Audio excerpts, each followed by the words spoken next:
Soft skill आपके व्यवहार की स्किल्स होती हैं, वो आपके हाथ का कौशल नहीं है, वो आपके व्यक्तित्व की स्किल्स हैं जो आपको समाज में, व्यवसाय में, परिवार में एक जगह प्रदान करेंगे। परिवार का नाम भी ले दिया मैंने इसमें। आप सोचो अगर आपका व्यवहार परिवार के अंदर अनुकूल नहीं होगा, परिवार के तरीकों के अनुकूल नहीं होगा, तो आपकी इज्जत कम नहीं हो जाएगी परिवार में। बात समझ में आ रही है? तो हम एम्प्लॉयबिलिटी स्किल्स को आज एक नए नज़र से पढ़ने की कोशिश करेंगे। ये सॉफ्ट स्किल्स हैं, मतलब इससे आपकी हार्ड स्किल यानी कि आपका जो हाथ का कौशल है, जो आपकी ट्रेड थ्योरी है, उसके अलावा है ये सारी की सारी चीज़। तो मैं इसको 3 श्रेणियों में रखकर आपको समझाने की कोशिश करूंगा। एक है जर्नल। जर्नल मतलब सामान्य जो सब में होनी चाहिए।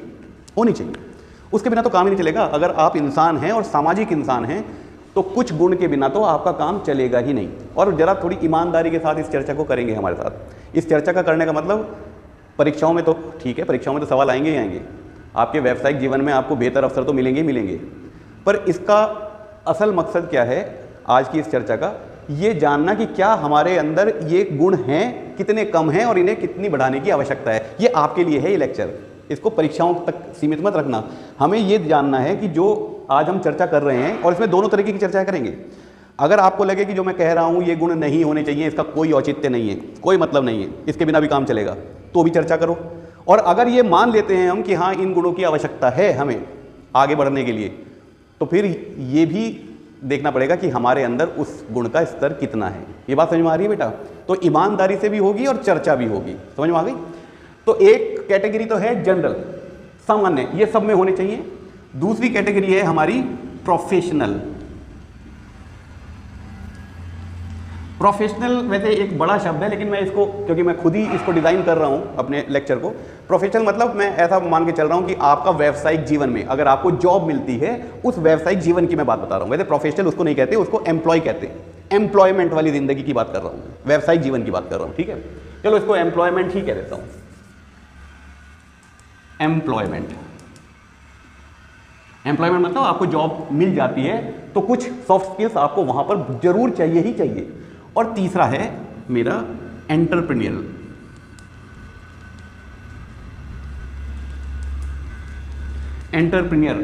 अगर आप अपना काम शुरू कर दें तो कुछ और एक स्किल्स हैं या कुछ और सॉफ्ट स्किल्स हैं जो आपके अंदर होनी ही चाहिए। इन 3 श्रेणियों में हम आप चर्चा करेंगे। और मजे की बात यह है, इन 3 श्रेणियों को मैंने क्यों करा, ये तो सब में होनी चाहिए। जब ये हो जाएगी हमारे अंदर, तब आपके एम्प्लॉयमेंट में ज़्यादा सक्सेस होने के चांसेस बन जाते हैं। जब आप ये कर लोगे अपने अंदर, ये भी आपके अंदर पूरी हो जाएंगी, यानी कि ये दोनों सेट आपके अंदर आ जाते हैं, उसके बाद आप एंटरप्रेन्योरशिप के लिए तैयार होते हैं। तब आपने देखा होगा, अगर मैं हमेशा कहता हूँ अपने स्टूडेंट्स को, 5 साल खेल का खिलाड़ी बनो, देखो जॉब करो, और उसके बाद देखो कि इस जो भी आपने सीखा है उस 5 साल में, उसमें आप अपना काम शुरू कैसे कर सकते हैं। हमें इस देश में ज़्यादा एंटरप्रेन्योर्स चाहिए। हर आदमी अगर जॉब ढूंढने लगेगा तो जॉब देने वाले कहाँ से आएंगे भाई? और जॉब देने वाले अगर बनोगे तो बहुत बड़े फायदे भी हैं उसके, लेकिन बिना तैयारी के करोगे तो घर का पैसा भी डूब जाएगा। ये भी है ना बात? तो ये ऐसे बढ़ते हुए क्रम में है, ठीक है? तो सबसे पहले हम जनरल यानी कि सामान्य उन सॉफ्ट स्किल्स की बात करते हैं जो हमारे अंदर, हम सबके अंदर होनी चाहिए। और मैं कुछ लिमिटेड गुणों की बात करूंगा। ये पूरी एग्जॉस्टिव लिस्ट नहीं है, ऐसा नहीं कह रहा हूं कि इसके अलावा और कोई गुण नहीं चाहिए, लेकिन कम से कम ये तो चाहिए ही चाहिए। आपको क्या लगता है क्या गुण होने चाहिए? एक सामान्य गुण का कोई सा भी नाम दो। आपको क्या लगता है किसी इंसान में, एक अच्छे इंसान में क्या गुण होना चाहिए? किस गुण को हम अच्छा कहते हैं, जिसको हम मतलब पसंद करते हैं लोगों में? अगर वो गुण हो, क्या होता है वो? कोई एक गुण का नाम बताओ। बहुत सारे होते हैं बेटा, है बेटा? बात करना, ओके ठीक है, मैं मान लिया। Communication, yes correct. आपका बातचीत करने के तरीके, आपके बातचीत करने के तरीके कितने तहजीब के हैं, कितने मैनर्स के साथ आप बात करते हैं, ये बिल्कुल सही बात है। हमारे अंदर बात करने का एक लहजा होना चाहिए। अगर हम लठ मार के बात करेंगे तो दोस्त यार और जो हमें जानते हैं वो तो हमें हमसे बात करते ही रहेंगे, लेकिन उनसे तो हमारा काम नहीं चल रहा। तुम व्यापार अपने दोस्तों के साथ करना चाह रहे हो क्या? या जॉब तुम्हारे दोस्त में देने वाले हैं क्या? नहीं, जो देने वाले हैं वो अनजान लोग होंगे ना, उनसे बात करने का एक तरीका हमें आना चाहिए। तो उस तरीके को फॉर्मल, वो हम पढ़ेंगे, अलग से पढ़ेंगे, लेकिन आपको आज इतना तो समझ में आ रहा है ना कि हमारे बात करने के तरीके बेहतर होने के मतलब गुंजाइश है, बेहतर होनी चाहिए। साथ साथ ये भी आकलन करते रहना कि हम कहाँ खड़े हैं। बातचीत जब हम करते हैं तो क्या हम फॉर्मल तरीके से बातचीत करना जानते हैं। अच्छी बातचीत करने का मतलब ये नहीं होता कि आप चुप हो जाओ। अच्छी बातचीत करने का मतलब ये भी नहीं होता कि हर लाइन में सर लगाओ या हर लाइन में जी लगाओ। अच्छी बातचीत करने का मतलब क्या है कि तमीज़ के और एक एटिकेट्स के दायरे में रह के बात करेंगे। उसमें सिर्फ बात ही नहीं आती है, उसमें बॉडी लैंग्वेज भी आती है, आपका शारीरिक हाव भाव भी आता है। ठीक है ना। बात तो कर रहे हैं बहुत प्यार से और खड़े ऐसे हैं, सर जब मैं नहीं आया तो फिर इसमें मतलब कह तो दिया सर, लेकिन तन के खड़े हैं। वो बॉडी लैंग्वेज भी साथ काम करती है ना। कम्युनिकेशन मतलब जो भी आप संचार दे रहे हो, चाहे वर्बल शब्दों से और चाहे नॉन वर्बल बिना शब्दों वाले संचार जो साथ साथ आते हैं, इन दोनों में हमें अच्छा बनना पड़ेगा। ये बात समझ में आ रही है। और इसको अपने लिए सीखना बेटा, परीक्षाओं के लिए तो अपने आप ही हो जाएगा। और जब हम इन टॉपिक्स की चर्चा करेंगे, वैसे वीडियो डली हुई है उनकी, जब हम इन टॉपिक्स की चर्चा करेंगे आप उनको समझना ज़्यादा अच्छा शुरू कर देंगे, क्योंकि हमें ये चाहिए। आपको ये समझ में आ गया कि हमें चाहिए, इसके बिना काम नहीं चलेगा। आपको लगता है कि अगर आपका बातचीत करने का ढंग अच्छा नहीं होगा तो समाज में आप अच्छी तरह अपने आप को स्थापित कर पाएंगे? नहीं कर पाएंगे। बदतमीज लोगों से कौन बात करना चाहेगा? डर के मारे शायद उनसे बात करना चाहें, लेकिन दिल से तो कोई बात नहीं करना चाहेगा बदतमीजों से। बात समझ में आ रही है नहीं आ रही है? ओके, अगला मैं लिख देता हूँ एटीट्यूड। एटीट्यूड है आपका नजरिया, आपका पर्सपेक्टिव। जिंदगी के प्रति, किसी काम के प्रति, दुनिया के प्रति, लोगों के प्रति आपका पर्सपेक्टिव क्या है, आपका नजरिया कैसा है। आप कुछ खास लोगों को अच्छा नहीं मानते, कुछ खास लोगों को बहुत अच्छा मानते हैं। ये आपका एटीट्यूड है, नजरिया है। इसको संतुलन में रखना पड़ेगा, अच्छा रखना पड़ेगा, अगर आपको सामाजिक अपनी जगह बनानी है। किसी एक खास गुट में अगर बनानी है तो हो सकता है दुनिया को गाली देकर हम, लेकिन ऐसी आदत मत बनाओ ना। आज हम किसी को भी सड़क पे खड़े होकर आलोचना करने लगते हैं, जबकि हम आलोचना करने के हकदार भी नहीं बने ना अब तक। तो अखबारों में सुन लिया, व्हाट्सएप पे सुन लिया, हमने आलोचना करनी सीख ली। बड़े से बड़े आदमी की आलोचना कर देते हैं, वो हमें जानता भी नहीं, हम उसको जानते भी नहीं। जो हमने सुना हमने आलोचना करनी शुरू कर दी। हमने कोई रिसर्च भी नहीं करी कोई खास। एक व्हाट्सएप मैसेज आया, हमने मान लिया कि ये हाँ मेरे मतलब की कुछ बात कह रहा, कुछ मेरे जैसी बात कह रहा है, हमने उसको सच मान लिया और लग पड़े हम अंबानी चोर, अडानी चोर और ये सब चोर सब करने लगते हैं ना बेटा। इससे बचो, इससे बचो, क्योंकि हमारे पास जानकारी क्या है। कोई आप किसी की आलोचना करें, ये स्वतंत्र देश है, आपको आलोचना करने का अधिकार भी है, मैं मना नहीं कर रहा हूं। पर क्या आपको लगता है कि ये हमारी समझदारी होगी कि बिल्कुल लिमिटेड इंफॉर्मेशन के बाद हमने कोई जजमेंट भी कर लिया, कोई फैसला भी ले लिया और हमने आलोचना करनी शुरू भी कर दी? क्या इसको समझदार कहेंगे हम? मान लो हमने कहा अडानी चोर, अडानी चोर, अंबानी चोर, अंबानी चोर, और कल हमें जॉब उन्हीं की कंपनी में करनी पड़ गई, फिर क्या करेंगे? हालांकि उन्हें पता भी नहीं है, वो रख भी लेंगे, लेकिन आप उस बंदे के साथ कैसे काम कर रहे हैं जिसको आप मान के चल रहे हैं कि ये चोर है? दोगलापन नहीं होगा क्या? आपका व्यक्तित्व खुद अपने लिए काम करना बेटा। मैं ये नहीं कह रहा कि किसी को किसी और के लिए काम कर रहे हैं, अपने आप को भी तो बचाना है। क्या तुम ऐसा मान सकते हो कि मैं दोगला हूं, कहता कुछ और हूं, करता कुछ और हूं? ऐसा बनना चाह रहे हो क्या? तो बचो बेटा इन चीजों से। ये बात समझ में आ रही है? ये आपको जनरल बता रहा हूं, आपके अंदर ये गुण होने चाहिए। बचो उन सारी चीजों से जिसके अंदर हमें चपेट में लाया जा रहा है, राइट। अगली चीज है बिलोंगिंगनेस।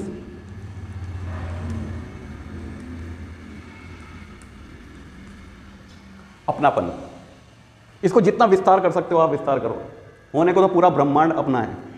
एक अपनेपन का एहसास होना चाहिए ना। क्या वो है? आप करते हैं उसको? इसको अगर और ब्रॉड उसमें देखोगे तो व्यावसायिक जीवन में टीम वर्क भी यहीं से निकल के आता है। उस कंपनी के लिए प्रोडक्टिविटी और क्वालिटी भी यहीं से निकल के आती है। तभी मैं कह रहा हूं ये गुण प्रारंभिक हैं, सामान्य हैं। जब ये पूरे हो जाएंगे तब हम व्यवसाय के लिए तैयार होंगे। ये तो एक इंसान के अंदर होने चाहिए, चाहे वो व्यावसायिक जीवन में आए या ना आए, ये तो होने ही चाहिए। अगर कोई बेरोजगार भी है तब भी उसके अंदर ये गुण होने चाहिए, तो शायद वो बेरोजगारी का समय निकाल लेगा अपनी। बात समझ में आ रही है नहीं आ रही है? ऑलराइट, गुड है। बिलोंगिंगनेस मतलब एक अपनेपन का एहसास। क्या आप लोगों में है? आपको लगता है मैं अपने जैसा लगता हूं आप लोगों को? लगता हूं क्या? तो रोजाना मिलता है, वो मना कर रहा है मना कर रहा ना, हमें नहीं लगता। लेकिन अगर कोई हाँ भी कहना चाह रहा है तो मैं उससे पूछना चाहूंगा, अगर मैं अपना सा लगता हूं तो मेरी याद क्यों नहीं आती तुम्हें रोजाना? तुम्हें तो पता है ना मैं तुम्हारा इंतजार करता हूं यहाँ। इस गुण को बढ़ाओ बेटा। क्या ये इंस्टीट्यूट आपको अपना सा लगता है? अपने खेत पे तो डेली जाओगे, फसल देखने जाओगे, अपनी सी लगती है ना, मेहनत कर रखी है उस पर। मैं क्यों नहीं लगता? उसको बढ़ाओ इस उम्र में खास तौर से। अभी तुमने दुनिया को देखा नहीं है, अच्छे बुरे की। तुम्हें गैर सा कभी किसी को मेरी शक्ल पसंद नहीं, किसी को मेरा नाम पसंद नहीं। मेरे नाम से तुम्हें क्या दिक्कत है यार, जिसको भी। पर कई लोग ऐसे होंगे, कई बच्चे ऐसे होंगे उनको मेरा नाम पसंद नहीं है। मैं पूछना चाहता हूँ तुम्हें मेरे नाम से क्या दिक्कत है, मेरी शक्ल से तुम्हें क्या दिक्कत है। हाँ, किसी किसी को मेरी डांट से दिक्कत हो सकती है, कभी कभी मैं डांट देता हूँ, पर फिर वो प्यार तो नहीं दिखाई देता ना, प्यार भी तो करता हूँ।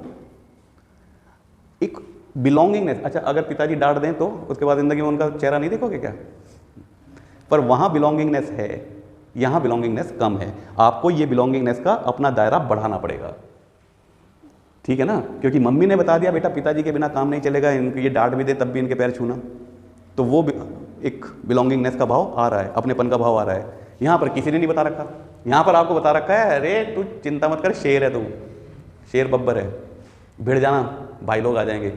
तो बिलोंगिंगनेस का भाव नहीं आ पा रहा ना हमारे अंदर।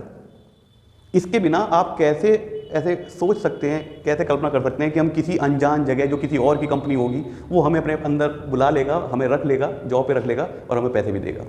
कुछ अटपटा नहीं लग रहा आपको ये मामला?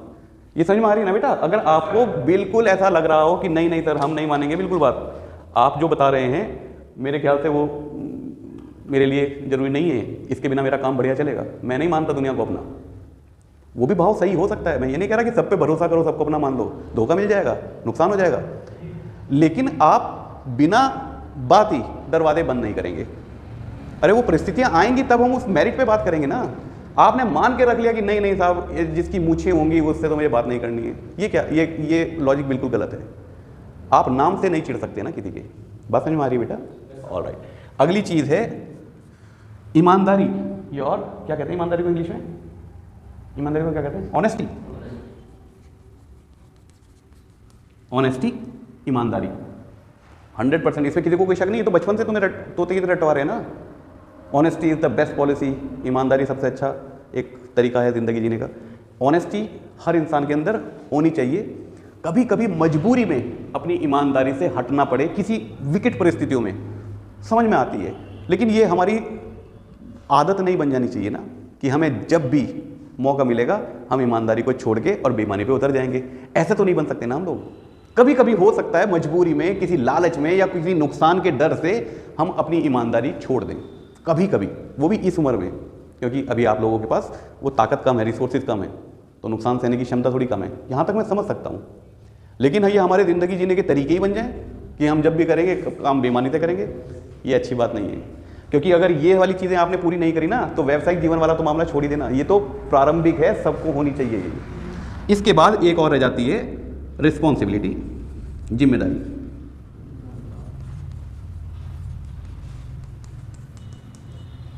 आप जिम्मेदार बने। ये मतलब जरूरी नहीं है कि हमेशा आपको काम बताया जाएगा तभी आपको दिखाई दे। बिलोंगिंगनेस है, जहाँ पर भी आप जा रहे हैं, ये देश आपका, ये समाज आपका, ये सारे लोग आपके, आप सारे बच्चे मुझे अपने से लगते हैं, तो मुझे वो जिम्मेदारी का भाव खुद आना पड़ेगा। कोई बाहर से नहीं मुझे बताएगा कि भाई इनको बच्चों की तरह रख, इनको तैयार कर। मैंने चुना ना ये जॉब, अपना प्रोफेशन मैंने चुना ना मेरे भाई, तो इसकी जो जिम्मेदारी है वो मेरी होगी। आपने जो ITI करने का फैसला लिया था वो फैसला आपका था ना, कोई घर तो नहीं गया था ना आपके, आपका फैसला है। तो इसके प्रति जो भी जिम्मेदारी है वो आप सब लोगों को निभानी चाहिए ना। उसके लिए कोई बाहर से डंडा थोड़ी मारेगा कि रोज़ाना जा कॉलेज और पढ़ाई कर। ये तो जिम्मेदारी हमारी है ना। ये गुण आपको अपने अंदर हर व्यक्ति को जो भी जिस भी काम पे लगा हुआ है उसमें ये लेने के आने ही पड़ेंगे। अब अगर इन सारी चीज़ों को में हम अपने स्तर को बढ़ा लेते हैं, 100% कोई नहीं होती बेटा। मैंने सबसे पहले अपने लेक्चर में बता दिया था, इस पूरी दुनिया में 100% सिर्फ मैथ्स में एग्जिस्ट करता है, वरना 100% नाम की इस दुनिया में कोई चीज़ नहीं होती है। हम सिर्फ उस स्तर को बढ़ाते रहते हैं जहाँ तक हमारी क्षमता है। बात समझ में आ रही है बेटा? ओके, अब बात करते हैं अगली, जिसको मैं कह रहा था, क्या कहाँ लिखूँ उसको? यहाँ लिख देता हूँ। अगला स्तर है मेरा एम्प्लॉयमेंट का। इसमें मैं 2 खास गुणों को लेकर आया हूं, ये तो कम से कम आपको करने ही करने पड़ेंगे। एक का नाम है क्वालिटी और एक का है प्रोडक्टिविटी, गुणवत्ता और उत्पादनशीलता। अगर ये इन गुणों से ही आएंगे, आप ऐसा समझ लेना कि इन गुणों से ही आएंगे, ये बीज है उनका। अगर आप में टीम वर्क होगा, आप में अपनापन होगा, तो वो अपनापन कस्टमर तक भी जाएगा ना। तो कस्टमर अगर खरीद रहा है हमारे द्वारा बनाया गया सामान, तो उसकी गुणवत्ता ऐसी होनी चाहिए ना जो कस्टमर को परेशानी ना हो। ये बात समझ में आ रही है? नहीं आ रही है? इनके बाद ही आता है वो अपनापन। अगर आप रखेंगे अपनी कंपनी से, तो उसके मुनाफे की भी चिंता आप करेंगे ना, सिर्फ अपनी सैलरी की चिंता नहीं कर सकते। अगर आपकी गवर्नमेंट सर्विस लग जाती है तो आपको इस प्रेशर में भी, इस रिस्पॉन्सिबिलिटी में रह के काम करना पड़ेगा कि जो आपको तनख्वाह मिल रही है वो आम आदमियों के टैक्स से आ रही है। आप देश के लिए काम कर रहे हैं और देश आपको सैलरी दे रहा है। इस भाव को नहीं रखेंगे? रखना पड़ेगा ना बेटा। ये तभी हम यही तो चूक कर रहे हैं ना। जब तक आप में ये गुण नहीं होंगे, ना आप आगे बढ़ सकते, ना ये समाज आगे को बढ़ सकता। बात समझ में आ रही बेटा? प्रोडक्टिविटी होता है उत्पादनशीलता। हम कम से कम समय में अच्छे से अच्छा काम पहली बार में करेंगे, क्वालिटी के साथ करेंगे। तो ये दो गुण आपके आते हैं एम्प्लॉयमेंट, जब आपको व्यवसाय मिलेगा। जब आपके ये सारे गुण और ये सारे गुण इकट्ठे हो गए, यानी कि इसका स्तर आपने बढ़ा लिया। ये नहीं कह रहा कि हम कभी डेविएट नहीं करते, 100% इस पे चलेंगे। अरे कभी कभी करना पड़ जाता है, मजबूरी में हो जाता है, ठीक है ना, गलतियां हो जाती है, लेकिन वो हमारे जीवन का एक नियम नहीं होना चाहिए, आदत नहीं बननी चाहिए। हमारी आदत हमारी ये होनी चाहिए, जो ये गुण हैं, तभी तो समाज इकट्ठा आगे चलेगा। एक दूसरे के दर्द को पहचानोगे तब चलेगा बेटा ये समाज आगे। आखिरी जो मेरा श्रेणी है, तीसरी, एंटरप्रेन्योर। एंटरप्रेन्योर मतलब स्वरोजगार, मतलब जब आप अपने मालिक खुद हैं, अपने टाइम के, अपने प्रॉफिट के। उसमें कुछ लगाना भी पड़ेगा ना, उसमें आपको कुछ इन्वेस्टमेंट करना पड़ता है, सारा रिस्क आपका होता है, जोखिम आप उठाते हैं एंटरप्रेन्योरशिप में। उसके लिए ये वाले गुण तो होने ही होने चाहिए, यहाँ तक तो पहुँचोगे नहीं वरना। इसके अलावा आपको लीडरशिप, और लीडरशिप का मतलब मैं वो नेतागिरी नहीं कह रहा हूँ कि 15-20 आदमी आपके पीछे जिंदाबाद जिंदाबाद कहकर चल रहे हैं। लीडर किसको कहते हैं हम? लीडर उसको कहते हैं जो आगे बढ़ के काम करे, जिसे काम दिख रहा हो। आप सोचो, आप क्लास से गए, छुट्टी हुई, फिर एक लड़के को याद आया यार पंखा तो चल रहा है, उसने पंखा बंद कर दिया। Now that is leadership quality. दिख सबको रहा था, लेकिन सिर्फ एक बंदे ने उस काम को करने की सोची, उसको कहते हैं लीडरशिप। अगर ये लीडरशिप क्वालिटीज वो होती सब में, किसी में ज़्यादा किसी में कम, आप इसको बढ़ाएं अपने अंदर, तभी आप एंटरप्रेन्योर बन सकते हैं। क्योंकि एक पूरी टीम होगी, रिस्क सारा तुम्हारा होगा, उस पूरी टीम का भी पेट भरना है, अपना प्रॉफिट भी जनरेट करना है। आगे झंडा लेके कौन चलेगा? आप चलेंगे, अगर आप स्वरोजगार कर रहे हैं। मेरी बात समझ में आ रही है? नहीं है? पीछे 2 आदमी आपके एम्प्लॉई हैं या 50,000 हैं, उससे फर्क नहीं पड़ता, लेकिन आगे कौन चल रहा है? किसने शुरू करा ये काम आगे बढ़ के? आपने शुरू करा ना। वही बन सकता है जो लीडरशिप क्वालिटीज जिसमें हो। और है मैनेजीरियल क्वालिटीज, प्रबंधन। सारी व्यवस्था भी आप ही को करनी पड़ेगी ना बेटा। पर ये तब होगा जब आप जिम्मेदार होंगे, जब आप ऑनेस्ट होंगे, तभी तो हो पाएगा, वरना टीम ने छोड़ के भाग जाएगी आप लोगों को, टीम ही नहीं बन पाएगी ना। समझ में आ रही है बेटा बात? मैनेजीरियल क्वालिटीज मतलब प्रबंधन की क्वालिटीज। इसके अलावा पेशेंस, पेशेंस मतलब धैर्य। वो धैर्य भी तभी आता है जब आप जब इन सारे गुणों को अपने अंदर बढ़ा लोगे ना, तभी धैर्य आएगा, वरना धैर्यहीन रहेंगे आप। अभी आपको कोई कहता है कि अरे यार वहाँ पे जॉब चल रही है, ठीक है, इधर ITI चलती रहेगी, उधर 15,000 रुपये महीने के मिलना शुरू हो जाए। धैर्य नहीं है। वो 15,000 रुपये बहुत दिन के लिए नहीं मिलेंगे ना, क्योंकि वो तो वहीं रुक जाएंगे। इस ITI वाले ज्ञान को अगर लेकर आप खेलना शुरू करेंगे तो फिर बढ़ना शुरू होगा। थोड़ा धैर्य रखो, चीज़ों के एक तरीके होते हैं काम करने के। मोटरसाइकिल जो चलाइए ना, एकदम 4th गियर में नहीं चलती है मोटरसाइकिल। धैर्य रखो, स्पीड भी मिलेगी ना।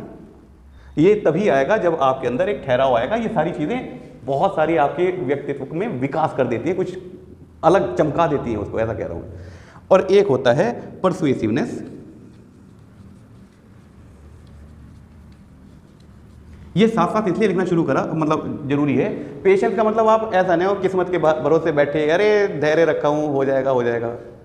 निरंतरता, निरंतरता वो आप मतलब वो गुण है, हार्ड स्किल नहीं है, आदत है वो। गुण मतलब हम क्या कह रहे हैं, आपके व्यक्तित्व में कुछ ऐसी आदतें हैं जिससे आप पहचाने जा रहे हैं। भाई इसने जो काम ठान लिया ना, कमिटेड भी है, और फिर उसको जब तक ये अंजाम तक नहीं पहुंचा देता, हार नहीं मानता, उसको कहते हैं निरंतर प्रयासों में रहना, कंसिस्टेंट रहना किसी चीज़ के लिए। ये बात समझ में आ रही है बेटा? बस आज मैं इतने ही स्किल सेट को लेकर आया था। एक प्रारंभ, एक जर्नल था, वो है ताकि मैं वो पीटर ट्रेड थ्योरी की जो हम प्लेलिस्ट कर रहे हैं उसको एक थोड़ा सा ब्रेक दे दूँ, एक अलग तरीके का ब्रेक दे दूं, ताकि हमारे दिमाग को कुछ और चीज़ों भी समझने का मौका मिले। इस पूरे लेक्चर में आप लोगों को कुछ पूछना हो, कोई सवाल हो या कोई आपका संदेह हो तो पूछो। फिर एक बार बता दूं, ये परीक्षाओं के लिए नहीं था बेटा, परीक्षाओं के लिए तो है। अगर आपने इस लेक्चर को गूढ़ तरीके से समझ लिया तो पूरी एम्प्लॉयबिलिटी स्किल्स आपकी समझ में आ गई है। फिर समझना बहुत आसान है, क्योंकि हमें इस नज़र से ज़िंदगी को आगे बढ़ना है। फिर वो जो लिखा हुआ है वो आराम से समझ में आ जाएगा आपको। ये बात समझ में आ रही है बेटा? तो इस लेक्चर में आप लोगों का कोई सवाल हो, बाकी इन सब चीज़ों के बारे में डिटेल में डिस्कस कर भी चुका हूँ, आप मेरी वीडियो देख सकते हैं, इस क्लास में भी कर दूंगा। उसकी वीडियो नहीं बनाऊंगा, दो बार वीडियो नहीं बनाता हूँ, तो डिटेल में भी डिस्कस कर लेंगे। पर आज के इस लेक्चर में आपको कोई परेशानी, कोई सवाल, कोई समस्या, संदेह हो तो ज़रूर बताएं।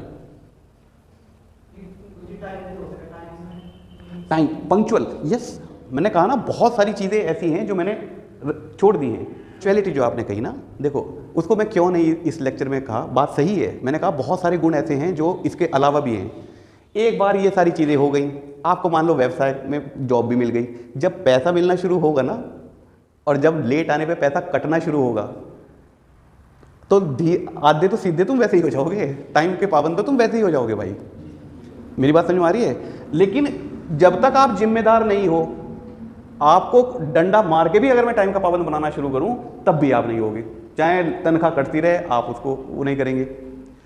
ये ज़्यादा मुझे महत्वपूर्ण लगती हैं चीज़ें, इसलिए मैं ले आया। मैं ये नहीं कह रहा हूँ कि टाइम का पाबंद नहीं होना चाहिए। और अगर थोड़ा सा गौर करो, अगर मेरे उस लेक्चर में थोड़ा सा गौर करो, जो ये प्रोडक्टिविटी लिखी है ना, ये बिना उसके आ ही नहीं सकती। अगर आपको ये वाला गुण अपना बढ़ाना है, सब कम समय में पहली बार में सबसे अच्छा काम करना है मुझे, तो प्रोडक्टिविटी आ ही नहीं सकती जब तक आप टाइम के पंक्चुअल नहीं होंगे, प्रोफेशनल नहीं बनेंगे। बात समझ में आ रही बच्चे? तो ये बात सही है आपकी, बहुत सारे गुण इसमें ऐसे लिखे हुए हैं जो मतलब ऐसे हैं जो इसमें नहीं लिखे हुए हैं। मैं सिर्फ वो लेकर आया हूँ जो मिनिमम सेट है, इसके बिना तो काम चल ही नहीं रहा है मेरा। ठीक है, और कोई सवाल आपका? पर आपकी बात को बेटा मना नहीं कर रहा, आपने बहुत अच्छा वो दिया है पंक्चुअल, उसको टाइम मैनेजमेंट होना चाहिए, यहाँ पर भी चाहिए, वो यहाँ पर भी चाहिए, और आम जिंदगी में भी चाहिए। तो तुम रात दोपहर के 12 बजे सो के उठोगे तो फिर क्या कर लोगे दिन भर? चाहे तुम जॉब कर रहे हो या पढ़ाई कर रहे हो, कुछ भी कर रहे हो, संडे का दिन है, छुट्टी का दिन है, 12 बजे सो के उठ गए तो दिन खराब ही हो गया ना आपका। पंक्चुअल तो होना चाहिए, एक दिनचर्या ऐसी होनी चाहिए जो आपको टाइम में पंक्चुअल रहने के लिए मजबूर करे, है ना? मजबूर नहीं करना चाहिए, आपको उसकी आदत होनी चाहिए। और कोई सवाल बच्चों? चलो फिर आज इस लेक्चर को इस नोट के साथ दोबारा बता दूं, इस नोट के साथ इसको एंड कर रहा हूं। ये परीक्षाओं के लिए तो ज़रूरी है ही है बेटा, इसको आसान मत मानना, इसके बिना आपका काम चलने वाला नहीं है, इतना ध्यान रखना। Thank you very much for listening, good bye.